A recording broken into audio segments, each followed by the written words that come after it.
जनावर नमारी मासु खान पाइयो भने कस्तो हुन्थ्यो होला। सुन्दा अनौठो लाग्ला, तर यो अब सपना होइन, विज्ञानको हकिकत हो। र यो काम गरिरहेको छन् एकजना नेपाली वैज्ञानिकले जर्मनीमा। काठमाडौँका कीर्तन गौतम हाल जर्मनीको म्युनिकमा बसोबास गर्छन्। उनी प्रोतैबो बायो कम्पनीमा रिसर्च एन्ड डेभलपमेन्ट विभाग प्रमुखको रूपमा कार्यरत छन् र उनको अनुसन्धानको विषय हो ल्याब ग्रोन मिट अर्थात् कृत्रिम मासु। के हो त आर्टिफिसियल मिट? अब बुझौँ यो ल्याब बेस्ड मासु कसरी बन्छ। पहिलो चरणमा यसमा जनावरलाई कुनै पनि पीडा नदिकन थोरै मात्रामा स्टिम सेल लिइन्छ। त्यसपछि ती कोशिकाहरूलाई बायोरेक्टर भन्ने एउटा सफा र नियन्त्रित वातावरणमा राखिन्छ। त्यहाँ चिनी, एमिनो एसिड, भिटामिन, मिनरल्स र अक्सिजन भएको पोषकको घोल दिइन्छ, जसले कोशिकाहरूलाई बढ्न मद्दत गर्छ। स्टिम सेलको एउटा खासियत के हो भने यो धेरै पटक विभाजन हुन सक्छ, त्यसैले छोटो समयमै ठुलो मात्रामा कोशिका बन्छ।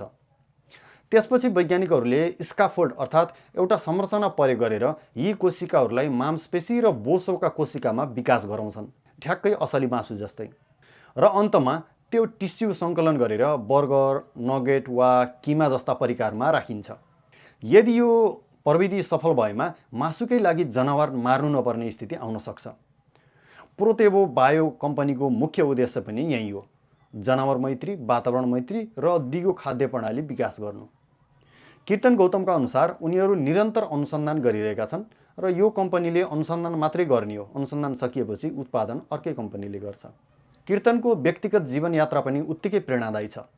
उनले जेना विश्वविद्यालयबाट मलिकुलर मेडिसिनमा मास्टर्स गरे, त्यसपछि बायोकेमिस्ट्रीमा पिएचडी पुरा गरे। पिएचडीकै क्रममा स्थानीय सरकारबाट मासिक 1500 युरो छात्रवृत्ति पाउँथे।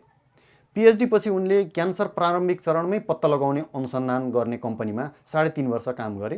त्यसपछि हाल कार्यरत प्रोतेबो बायोमा आए। विज्ञान मात्रै होइन, सामाजिक काममा पनि कीर्तन उत्तिकै सक्रिय छन्।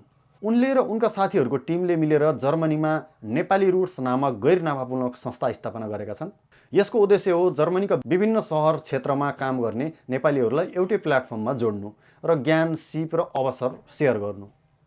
हाल यो संस्थामा रिसर्चरदेखि एन्टरप्रेन्योर, इन्जिनियरदेखि स्टुडेन्टसम्म करिब 350 जना नेपाली प्रोफेसनल्स जोडिसकेका छन्।